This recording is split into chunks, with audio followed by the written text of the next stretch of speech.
జై శ్రీరామ్.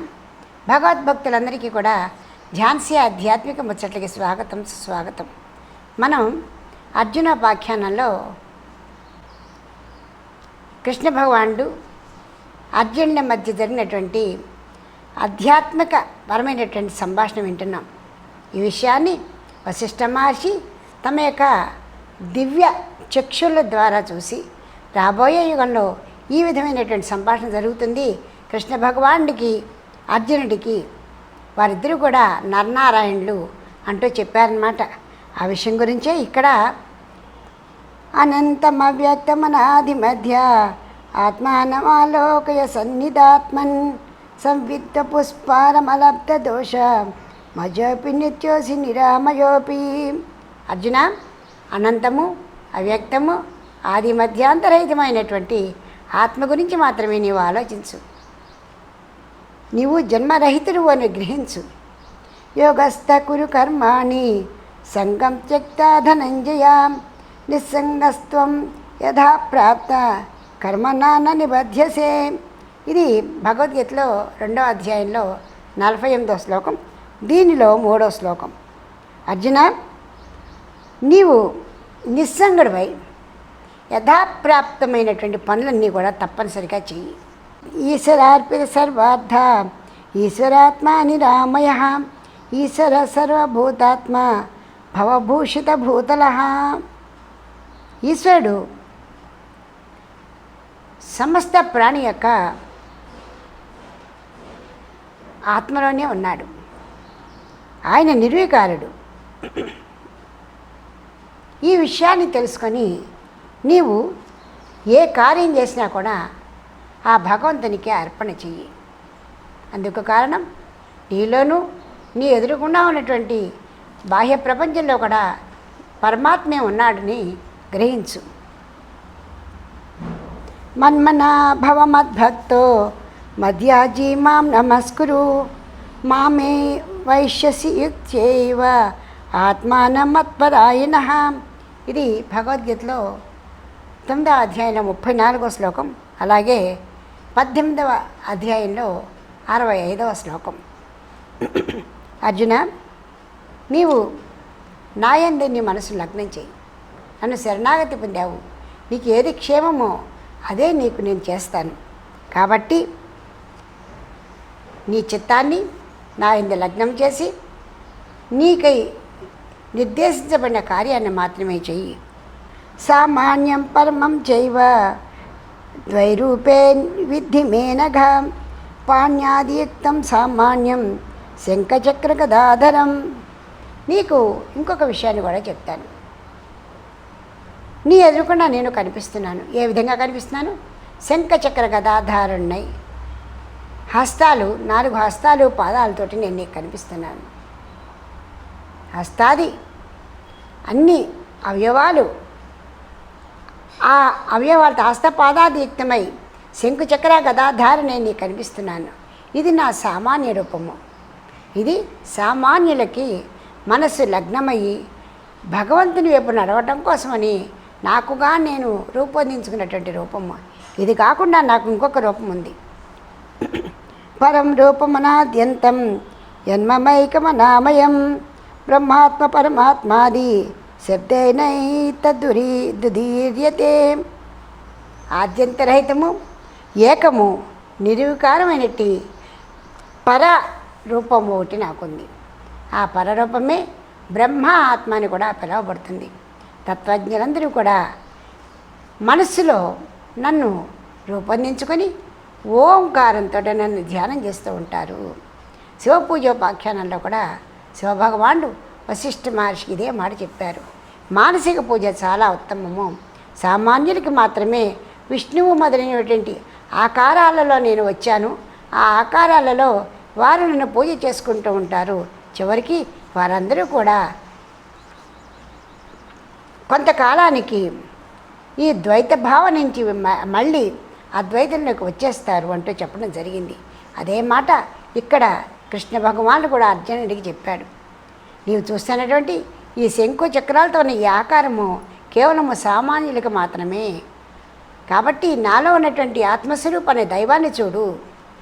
యావద్ద ప్రతిబుద్ధస్త్వ అనాత్మజతయా స్థితః తావత్ చతుర్భుజాకార దేవపూజాన్ పరోభవ. ఇంకొక పని కూడా చేయొచ్చు నీవు.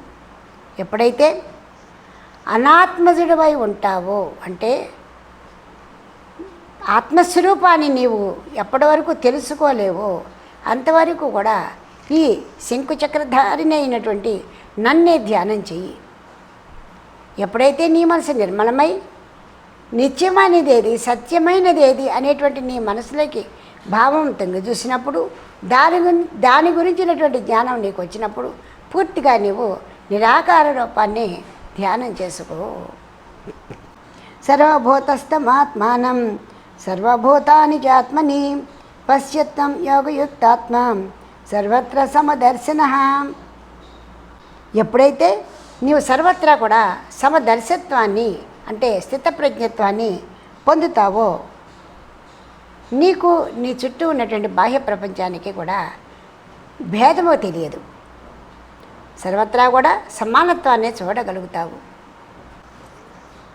సర్వభూతస్థమాత్మానం సర్వభూతాని చాత్మని యః పశ్యతి తదాత్మానం అకర్తారం స పశ్యతి. ఎవరు సమస్త భూతమునందు తన ఆత్మను సమస్త భూతముల యొక్క ఆత్మను తనలోను చూసుకునేటువంటి వాడు ఎప్పుడూ కూడా జ్ఞాని. సమస్త భూతాల యందు తన యందు సమస్త భూతాలని చూసేటువంటి వాడు ఎప్పుడు కూడా జీవన్ముక్తుడే, స్థితప్రజ్ఞుడే అవుతాడు. నిర్మాణమోహాజిత సంగదోష అధ్యాత్మ నిత్య వినివృత్త కామా ద్వంద్వైర్ముక్త సుఖ దుఃఖ సంజ్ఞై ధ్వజస్య మూఢ పదమవ్యయతత్. ఇది 15వ శ్లోకం, 5వ అధ్యాయంలో 15వ శ్లోకం. ఇంతకుముందుది 6వ అధ్యాయంలో 29వ శ్లోకం. ఇవన్నీ కూడా అర్జునోపాఖ్యానంలో వశిష్ఠ మహర్షి రామచంద్రమూర్తికి చెప్తున్నారు. భగవద్గీతలో ఒకటి ఇవే శ్లోకాలు ఉన్నాయని ఇంకోసారి మీకు చెప్తున్నాను. చూడండి, నిర్మాణ మోహాజిత సంగదోష. చూడండి, అభిమాన మోహరహితులు, ఎలాంటి కామక్రోధ మోహాలు ఉండకూడదు వారికి. సంఘదోషాలు జయించినటువంటి వారు, ఎవరితోటి కూడా సంగత్వము అభిమానాల్ని పెంచుకోకుండా ఉండాలి, మమకారాలు లేకుండా ఉండాలి, నిత్యము ఆత్మయందు పరాయణులై ఉండాలి. ఏది శాశ్వతమో ఆ శాశ్వతమైనటువంటి ఆత్మజ్యోతిలో మనసును నిలుపుకుని ఉండాలి. సుఖము దుఃఖము అనేటువంటిది వారిని పీడింపకుండా ఉండాలి. ఎవరైతే ఆ విధంగా ఉంటారో వారు మహాత్ములే, జీవన్ముక్తులే. అందుకే సత్సంగత్వే నిస్సంగత్వం, నిస్సంగత్వే నిర్మోహత్వం, నిర్మోహత్వే నిశ్చలతత్వం, నిశ్చలతత్వే జీవన్ముక్తి అని చెప్పారు. మాత్రా స్పర్శా హి కౌంతేయ శీతోష్ణ సుఖ దుఃఖదా ఆగమాపాయినో నిత్యాస్తాం స్థితిక్షస్వ భారత. ఇంద్రియాలన్నీ కూడా నిన్ను బాధ పెడుతున్నప్పుడు, ఇంద్రియాలు నిన్ను బాధిస్తున్నప్పుడు నిగ్రహించి వాటికి స్థానం ఇవ్వవద్దు. అప్పుడు నీవు నిర్వికారుడు అవుతావు. ఎప్పుడైతే ఇంద్రియాలను నీవు నిగ్రహించుకోగలిగావో, అంటే సమశీతోష్ణ భావంతో నీవు ఎప్పుడైతే మనగలిగావో అప్పుడు వాటి ప్రభావము నీ మీద ఉండదు. యత్కరోషి యదస్న్యాసి యజ్ఞాహోషి తదాసి యత్ యత్కరిష్యసి కౌంతేయ తదాత్మేతి స్థిరో భవః. ఏం చేస్తున్నా, ఏం తింటున్నా, ఏది చేస్తున్నా కూడా నీవు పూర్తిగా స్థిర మనస్కుడివై ఉండు. మనసులో వాటి గురించినటువంటి ఎటువంటి భావాలు, సంకల్పాలు, ఉద్రేకాలు ఉండకూడదు. వాటి గురించినటువంటి మమకారం అస్సలు ఉండకూడదు. చిత్త చాంచల్యం అస్సలు ఉండకూడదు. యన్మయో యో భవత్యంతః సతదా స్నాత్య సంశయం బ్రహ్మసత్యమవాప్తం త్వం బ్రహ్మసత్యమయో భవః. కర్మణ్యకర్మయః పశ్యత్య కర్మణి చ కర్మయః సబుద్ధిమాన్ మనుష్యేషు సచోక్త కృత్స్యకర్మ కృత్. ఎవరైతే కర్మ అయిందో అకర్మను చూస్తారో, అంటే పనులు చేస్తున్నా చేయనట్టుగా ఉంటారో, ఇంద్రియ వ్యాపారాలన్నీ కూడా సాక్షిభూతగా ఉంటాయో, వారు చాలా బుద్ధిమంతులు. వారి యొక్క నిత్య నైమిత్తిక కర్మలన్నీ చేస్తూనే ఉంటారు. కానీ ఎలాంటి సంగతము, ఎలాంటి భావాలు వారిని ప్రేరేపించవు. వారి మనసులో వాటిపై ఎలాంటి ప్రభావం ఉండదు, ఫలాపేక్ష ఉండదు, మమకారం ఉండదు. వారు చాలా బుద్ధిమంతులు. కర్మ చేస్తున్నా కూడా చేయనటువంటి వారు అవుతారు. అది 4వ శ్లోకంలో, 4వ అధ్యాయంలో 18వ శ్లోకం. తర్వాత త్యక్త్వా కర్మఫలాసంగ నిత్యతృప్తో నిరాశ్యః కర్మ్యన్యభి ప్రవృత్తోపి నైవ కించిత్ కరోతి సహ. ఇది 4వ అధ్యాయం 20వ శ్లోకం. కర్మఫలాసక్తిని వదిలి నిత్యతృప్తుడై ఎవరైతే ఉంటారో వారు కర్మలు చేసినా కర్మ యొక్క పాప ఫలాలు ఏవి, పుణ్యఫలాలు కానీ పాప ఫలాలు కానీ ఆ మనిషిని అంటావు. ఎందుకంటే వారి మనస్సు, వీరు సాక్షిభూతిగా ఉంటారు. మనసులో వాటి గురించినటువంటి ఎలాంటి ఆలోచనలు ఉండవు. యస్య సర్వే సమారంభ కామ సంకల్పవర్జితాః జ్ఞానాగ్నిదగ్ధ కర్మాణం తమాహు పండితం బుధాః. ఎవరైతే సమస్త కర్మలను నిష్కాములై చేస్తారో వారు పండితులే. వారు సమస్త కర్మలు చేస్తారు, నిష్కాములై ఉంటారు, నిరామయులై ఉంటారు, నిర్మలులై ఉంటారు. కాబట్టి వారు పండితులే. కర్మేంద్రియాణి సంయమ్య ఆస్తే మనసా స్మరన్ ఇంద్రియాధ్వాని మూఢాత్మ విద్యాచారస ఉచ్యతే. ఇది గీతలో 3వ అధ్యాయంలో 6వ శ్లోకం. ఈ శ్లోకం అందరికీ కూడా బాగా వర్తిస్తుందండి. ఎందుకంటే మనం మానవులం. దీన్ని చూడండి, ఎవరైతే కర్మేంద్రియాలన్నింటినీ కూడా అరికట్టేసి బాహ్యంగా అన్నీ చూస్తున్నా కూడా చూడనట్టుగానే నటిస్తూ ఉంటాం, వింటుంటాము, వినట్టుగా నటిస్తూ ఉంటాం. అయ్యో వాడే పట్టించుకోడరా, వాడే వినడరా అనుకుంటాం. కానీ మనసు నిండా కూడా వాటి గురించి ఆలోచనలు తపనలతోటే ఉంటాం.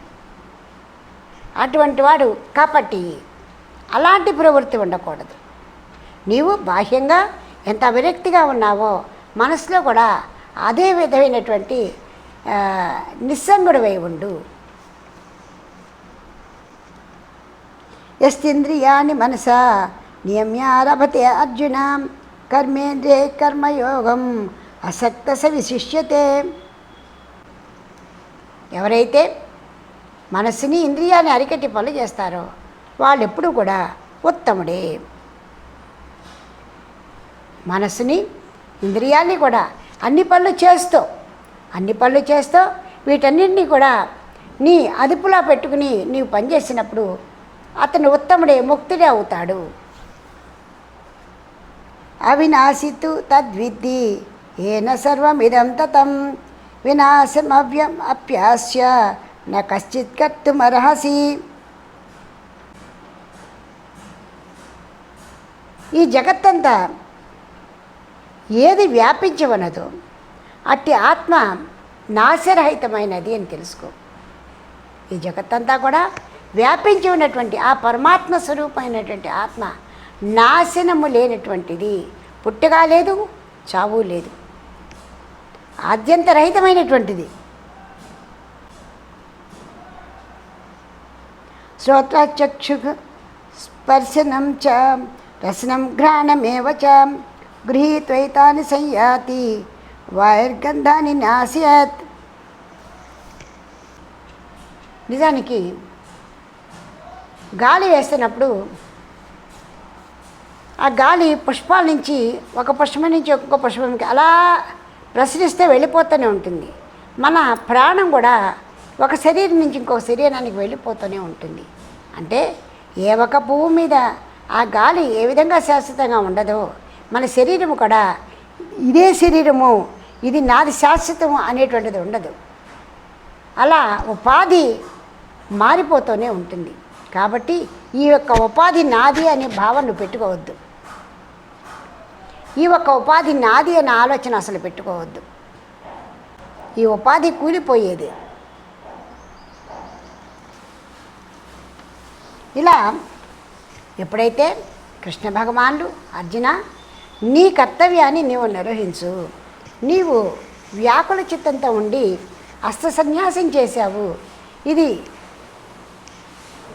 జ్ఞానుల యొక్క లక్షణము కాదు అంటూ ఎప్పుడైతే చెప్పారో అప్పుడు అర్జునుడు ఈ విధంగా అడుగుతున్నాడు.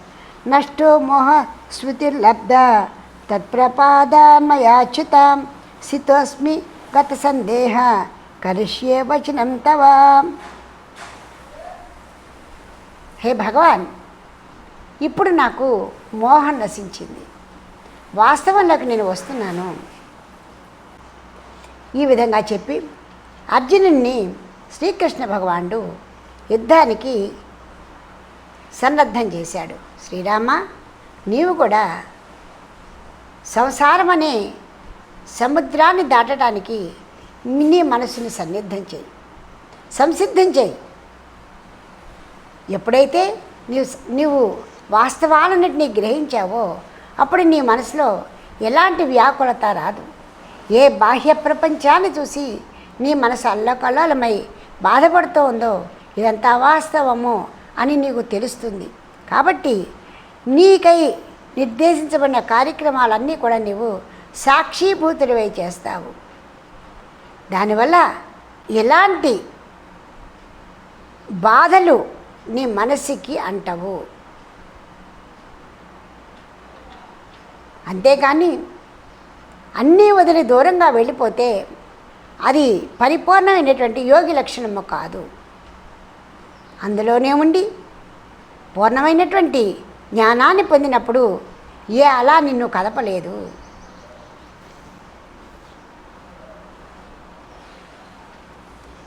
ఏతాం దృష్టిమనుష్టభ్యాం రాగవాఘ వినాశినీం తిష్ట నిసంగ సన్యాస బ్రహ్మార్పణమయాత్మక.